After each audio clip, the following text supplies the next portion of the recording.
Hello everyone, welcome you all in this online lecture series of Basic Electrical Engineering for the first year students. And we have already covered 4 lectures for this module 1 DC circuits. And आज हम lecture number 5 start करने जा रहे हैं और हमारा आज का जो टॉपिक है वो है रेजिस्टेंसेस को उनकी कलर कोडिंग के अकॉर्डिंगली उनका वैल्यू एस्टिमेट करना, ठीक है, क्योंकि वो बहुत इंपॉर्टेंट है। कभी कभी हमें रेजिस्टेंस की वैल्यू फाइंड आउट करनी होती है, तो उसके लिए उसका कलर देख के, रेजिस्टेंस के ऊपर जो कलर होता है उसको देख के हम उसकी पहचान कर सकते हैं। ठीक है, तो चलिए आज स्टार्ट करते हैं इस टॉपिक को। सबसे पहले एक इम्पॉर्टेंट चीज समझ लेते हैं रेजिस्टेंसेस के बारे में। अगर हम कलर कोडिंग पढ़ रहे हैं तो उसके पहले एक छोटी सी चीज समझते हैं। जो रेजिस्टेंसेस हैं हमारे रजिस्टर्स, वो बेसिकली 2 टाइप के होते हैं। पहला होता है wire bound resistance, wire bound resistance, और जो दूसरा होता है वो होता है कार्बन मोल्डेड रेजिस्टेंस। ये 2 टाइप के बेसिकली हमें रेजिस्टेंस मिलते हैं। अगर हम देखते हैं लैब्स के अंदर भी अगर हम काम करते हैं तो ये दोनों टाइप के रेजिस्टेंस हमें मिलते हैं। अब सबसे पहले वायर बाउंड रेजिस्टेंस की अगर बात करें, वायर बाउंड रेजिस्टेंस कैसा होता है, इसका अपीयरेंस कैसा होगा, एक डायग्राम बना के समझते हैं। वायर बाउंड रेजिस्टेंस बेसिकली एक रेजिस्टेंस वायर से मिलकर बना होता है। रेजिस्टेंस वायर जो कि मैग्नेनिन का हो सकता है, नाइक्रोम का हो सकता है, और उसको हम एक ट्यूब के ऊपर वाउंड करते हैं। हीट रेजिस्टिंग ट्यूब होती है बेसिकली, ये सिरामिक का हम कह सकते हैं। मान लीजिए हमारे पास ये एक ट्यूब है, let's say we have a tube, ये एक ट्यूब है हमारे पास, ठीक है। इसके ऊपर हमने एक वायर को वाउंड किया हुआ है लाइक दिस, ठीक है। ये बहुत सारे नंबर ऑफ टर्न्स हो सकते हैं यहाँ पे, और बहुत ही पास पास होंगे क्योंकि पूरा का पूरा जो ट्यूब है वो वायर से हमें फिल करना होगा, राइट। तो ये एक वायर है जिसका मेटल हो सकता है, रेजिस्टेंस वायर है ये बेसिकली। मैग्नेनिन और नाइक्रोम का हो सकता है ये वायर, ये मैग्नेनिन हो सकता है या नाइक्रोम हो सकता है, ठीक है। और ये हमारे पास है एक ट्यूब जो सिरामिक की हो सकती है, सिरामिक ट्यूब है बेसिकली। ये हीट रेजिस्टेंट होती है। हीट रेजिस्टेंट मतलब जब इसके अंदर से करंट फ्लो करेगा और हीट प्रोड्यूस होगी तो उस हीट को ये हीट रेजिस्टेंस ट्यूब जो है वो एब्जॉर्ब करके उसको ठंडा कर देती है, राइट। इसीलिए ये अंदर से होलो भी होती है, सॉलिड नहीं होती, जिसके कारण इसका जो हीट है वो ट्रांसफर हो जाता है एयर में, सराउंडिंग्स में, ठीक है। तो ये वायर माउंट रेजिस्टेंस होते हैं। ये बेसिकली हम वहां पर यूज करते हैं जहां पर हमें स्मॉल वैल्यू ऑफ रेजिस्टेंस की जरूरत होती है, जैसे कि कुछ स्मॉल वैल्यू ऑफ रेजिस्टेंस, कुछ फ्यू ओम्स का रेजिस्टेंस हमें चाहिए, 10 ओम, 20 ओम, इस तरह के कुछ एप्लीकेशंस में हम इसको यूज कर सकते हैं, ठीक है। और ये जो रेजिस्टेंस है ये फिक्स्ड भी हो सकता है इसका, और वेरिएबल भी हो सकता है, ठीक है। फिक्स रेजिस्टेंस रखने के लिए हम सिंपली क्या करेंगे, इस पूरे के पूरे वायर को कनेक्ट करके इस सिरामिक ट्यूब के ऊपर जो वाउंड है, ये पूरा का पूरा वायर हम कंसीडर करेंगे और अपने सर्किट में यूज करेंगे। तो इसका जितना भी रेजिस्टेंस है वो पूरा पूरा रेजिस्टेंस हमें मिलेगा। और वेरिएबल रेजिस्टेंस बनाने के लिए यहाँ पर क्या करना होता है, वेरिएबल रेजिस्टेंस के लिए यहाँ पर एक नॉब होती है पकड़ के घुमाने के लिए, आगे पीछे करने के लिए। ये इस डायरेक्शन में और इस डायरेक्शन में मूव करती है। लेट्स से ये इसका एंड पॉइंट है यहाँ पर, यहाँ से ये राइट साइड को ही सिर्फ मूव करेगी, क्योंकि लेफ्ट साइड में यहाँ पर कोई मार्जिन उसके लिए मूव करने के लिए नहीं है। तो ये जो नॉब है, इस नॉब को जब आप हाथ से पकड़ के घुमाते हैं, मूव करते हैं इस पॉइंट से राइट डायरेक्शन में, तो क्या होता है, जो नंबर ऑफ टर्न्स है वो इंक्रीज हो जाते हैं। नंबर ऑफ टर्न्स इंक्रीज हो जाते हैं। जैसे मान लीजिए अभी यहाँ पर है, जैसे इसको मूव करेंगे आप, यहाँ पर लेकर आएंगे तो 2 टर्न मिलेंगे, इसके आगे लेकर जाएंगे तो 3 टर्न मिलेंगे। तो लाइक वाइज आगे बढ़ते बढ़ते नंबर ऑफ टर्न्स इंक्रीज होते चले जाते हैं, और इंक्रीज होने से रेजिस्टेंस बढ़ता चला जाता है, ठीक है। और एक टर्मिनल आपका वायर का हम यहाँ से कंसीडर करते हैं, मान लीजिए ए पॉइंट है। अगर आपको वेरिएबल रेजिस्टेंस क्रिएट करना है तो एक पॉइंट यहाँ पर होगा ए, और दूसरा पॉइंट ये वाला होगा आपका बी, जिसका कनेक्शन इसको बाहर निकाल के लिया गया होगा। अब जैसे जैसे आप बी पॉइंट को मूव करेंगे वैसे वैसे नंबर ऑफ टर्न्स बढ़ते चले जाएंगे और रेजिस्टेंस इंक्रीज होता चला जाएगा, राइट। सिमिलरली इसके वाइस वर्सा, अगर आपको रेजिस्टेंस को डिक्रीज करना है और ये पॉइंट आप मूव कर चुके हैं यहाँ पर, तो इसको आप लेफ्ट साइड में मूव कराएंगे तो रेजिस्टेंस की वैल्यू डिक्रीज होती चली जाएगी। ठीक है। तो इस टाइप के बेसिकली रेजिस्टेंस जो कि वायर बाउंड रेजिस्टेंस कहलाते हैं। This figure is related to wire bound resistance. इस टाइप के रेजिस्टेंस के कुछ एग्जांपल्स अगर आप देखें तो यहाँ पर एक बहुत ही कॉमन सा एग्जांपल है, वो है रेओस्टेट। रेओस्टेट हमें मोस्ट कॉमनली लैबोरेटरीज के अंदर मिलता है, लैब्स, फिजिक्स या इलेक्ट्रिकल लैब्स अगर हमने कहीं देखी है तो रेओस्टेट्स जनरली वहां पर होते हैं जो वायर बाउंड रेजिस्टेंसेस होते हैं, ट्यूब के ऊपर बाउंडेड होते हैं। उन रेजिस्टेंस को हम एज ए वेरिएबल रेजिस्टेंस वहां पर यूज करते हैं वैल्यू को कम या ज्यादा करने के लिए। ठीक है। तो ये रेजिस्टेंस की जो वैल्यू है वो फ्यू ओम से लेकर थाउजेंड्स ऑफ ओम तक हो सकती है। ठीक है। इनकी जो वैल्यू है वो फ्यू ओम से लेकर थाउजेंड्स ऑफ ओम तक हो सकती है।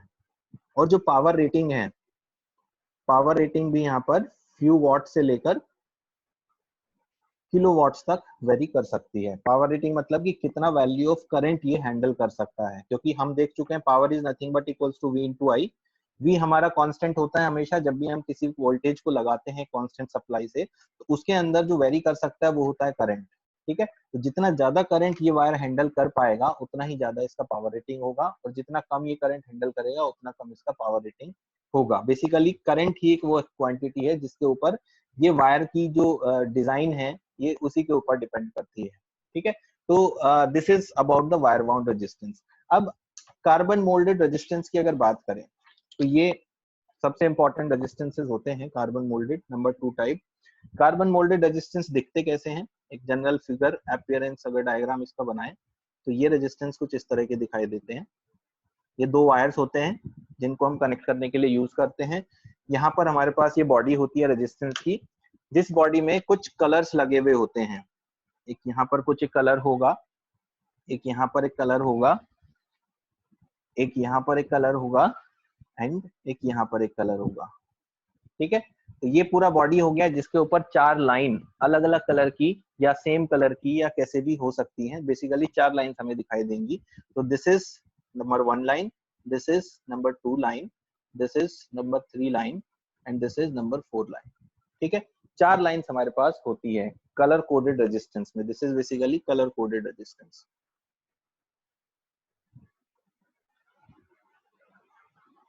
Colour coded resistance. ठीक है।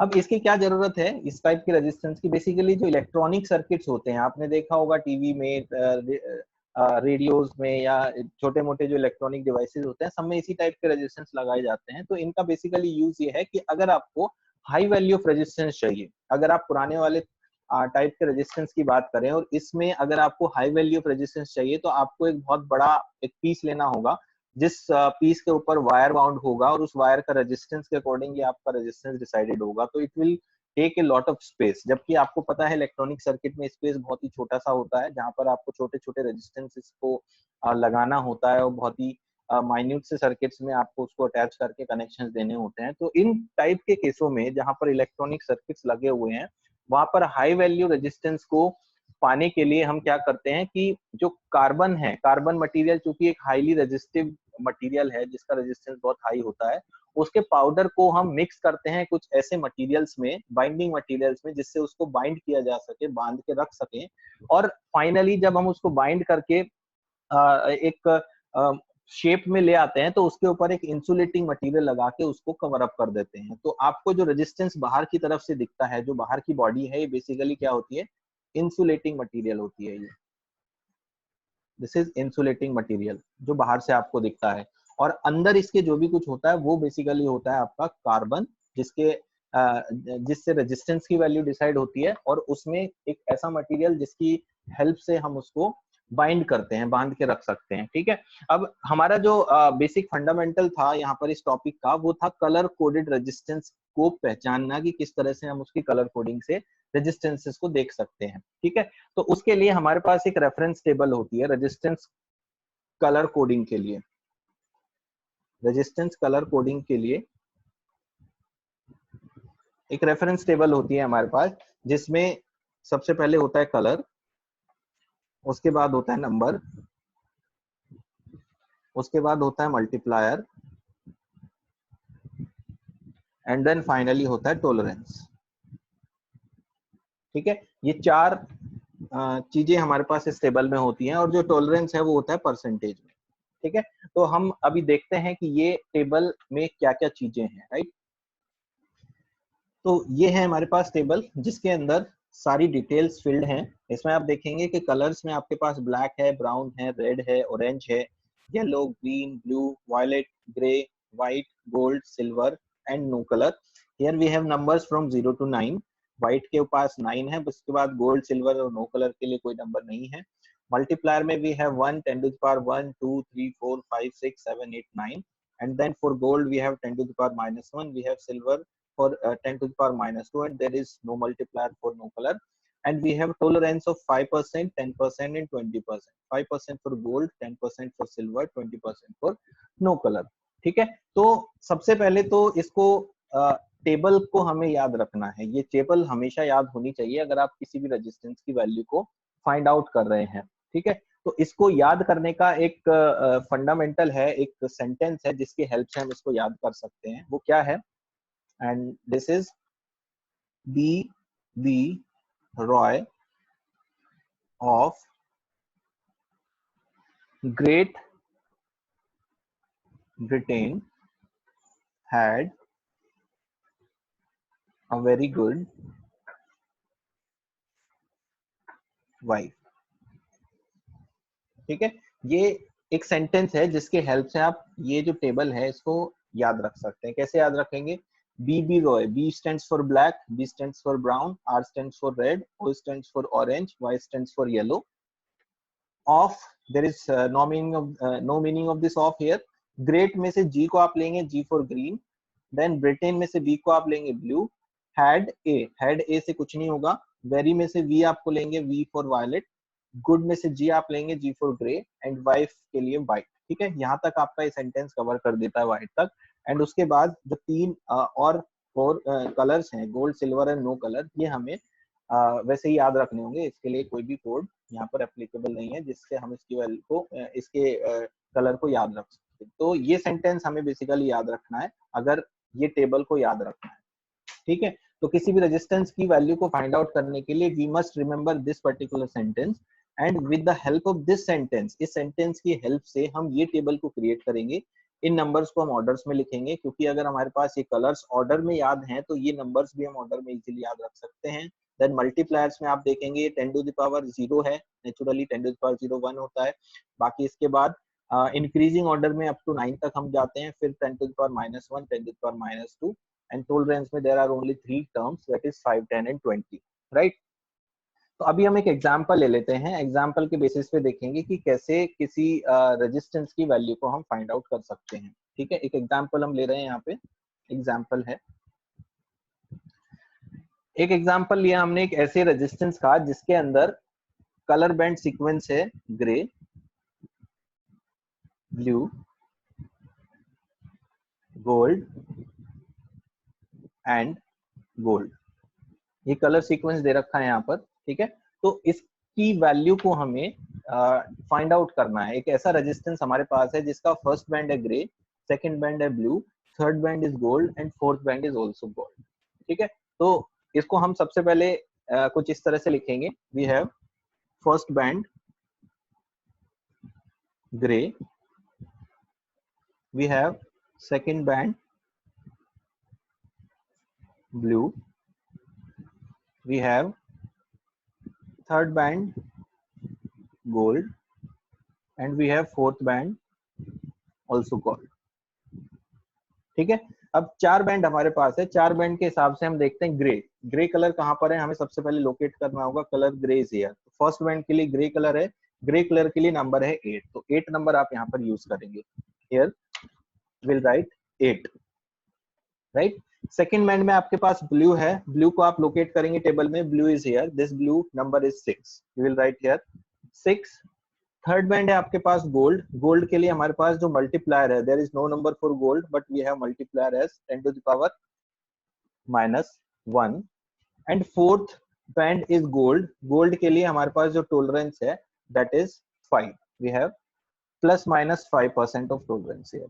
ठीक है, ये जो टॉलरेंस है ये प्लस और माइनस दोनों हो सकता है। ठीक है, तो यहाँ से हमें क्या मिला, कैसे मिल रहा है, जो वैल्यू हमें मिली वो वैल्यू हो गई हमारी 86 is 86 into 10 to the power minus 1, ठीक है, इस वैल्यू का plus minus 5%, that is equals to 86 into 0.1 plus minus 5%, ठीक है। 86 into 0.1 is equals to 8.6 plus minus 5%, ठीक है। ये वैल्यू है हमारी इस रेजिस्टेंस की विद द टॉलरेंस, ठीक है। अब 8.6 का 5% कितना होता है? 8.6 का 5% इज 0.43, ठीक है। 8.6 का 5% आप निकालेंगे, हम यहाँ पर निकाल लेते हैं। 5% ऑफ 8.6 इक्वल्स टू 0.43 ओम, ठीक है। यानी कि 8.6 में 0.43 ऐड करो या 0.43 माइनस करो, तो there will be two values of the resistance including this tolerance. First value will be we have first value of this resistance as 8.6 plus 0.43, दूसरा वैल्यू है हमारे पास 8.6 माइनस 0.43, तो पहला वैल्यू हमारा आ गया 9.03 ओम और दूसरा वैल्यू हमारा आ गया 8.17 ohm. This is the value of the resistance जिसका कलर कोड दिया गया था हमें grey, blue, gold and gold, ठीक है। चलिए एक और एग्जांपल ले लेते हैं, इसको एक थोड़ा सा और समझने के लिए। एग्जांपल नंबर 2 हम कंसीडर कर रहे हैं। एग्जांपल है हमारे पास, इस बार हमारे पास जो रेजिस्टेंस है उसका कलर बैंड दिया गया है yellow, violet, orange and gold, ठीक है। ये चार कलर्स हमें दे रखे हैं। तो सबसे पहले हमारा काम क्या होता है, इनको बैंड के हिसाब से देखना। तो this is our first band, this is our second band, this is our third band, this is our fourth band.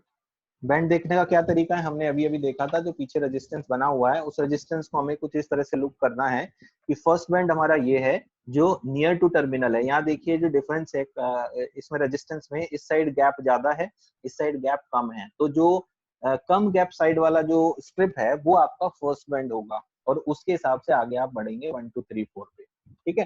तो ये आपके चारों बैंड हो गए। चारों बैंड के हिसाब से येलो को आप देखेंगे टेबल से रेफरेंस लेते हैं। What is yellow? Yellow is 4, ठीक है। We have yellow is 4, so 4। Second band is violet, violet के लिए आप देखेंगे we have 7 number, this is 7। Third is orange, orange के लिए हम देखेंगे ऑरेंज इज 3। तो इस केस में आपको क्या करना है, जो नंबर है वो नंबर आपको सिर्फ फर्स्ट 2 बैंड के लिए सेलेक्ट करना है। थर्ड बैंड के लिए आप हमेशा मल्टीप्लायर का यूज करेंगे, ठीक है। तो ऑरेंज के लिए नंबर 3 था जिसको हमें कंसीडर नहीं करना है because we have already considered first band और सेकंड बैंड का नंबर। So for this orange third band के लिए हम क्या सेलेक्ट करने वाले हैं? Multiplier, that is 10 to the power 3. So we'll take it as 10 to the power 3. And finally we have gold and tolerance is again plus minus 5%. Plus minus 5%. So what is the value here? The value would become equals to 47 into 10 to the power 3 plus minus 5%. 47 into 10 to the power 3 मतलब हो गया हमारा 47 kilo Om with 5% of the tolerance. अब इसकी exact value निकालने के लिए हम 5% टॉलरेंस को प्लस या माइनस करके लिखेंगे। तो there will be again two values. 5% of 47 कितना होता है? 5% of 47 kilo ohm will be equals to 47 into 10 to the power 3 into 5 upon 100, that will give you the value approximately 2.35 kilo ohm, ठीक है। ये हो गया हमारा टॉलरेंस। तो फाइनल वैल्यू हमारे पास आ गई 47 plus 2.35 is equals to 49.35 kilo ohm. और जो दूसरा वैल्यू है वो हो गया 47 minus 2.35, that will give you 44.6 kilo ohm. ये दो वैल्यूज हमारे पास इस रेजिस्टेंस की आ गई, ठीक है। तो this is how we can calculate. हम इस तरह से किसी भी रेजिस्टेंस की वैल्यू को फाइंड आउट कर सकते हैं जिसका हमें कलर कोड पता हो। कलर कोड हर रेजिस्टेंस के ऊपर फिजिकली मार्क होता है, दिखता है हमें। तो हमें क्या करना है, हमें करेक्टली कलर कोड को देखना है इस सीक्वेंस में देखना है कि उसमें हम बैंड 1 को 1 ही माने, गलती से हम 1 को 4 या 4 को 1 ना ले लें, उससे हमारा सारा वैल्यू गड़बड़ हो जाएगा। देन दूसरा काम आपको क्या करना है, ये सेंटेंस याद रखना है, BB Roy of Great Britain had a very good wife, ठीक है। इस सेंटेंस की हेल्प से हम ये टेबल को क्रिएट करेंगे एंड देन फाइनली पूरी टेबल बनाने के बाद किसी भी रेजिस्टेंस की वैल्यू को लाइक दीज टू एग्जांपल्स हम फाइंड आउट कर सकते हैं, ठीक है।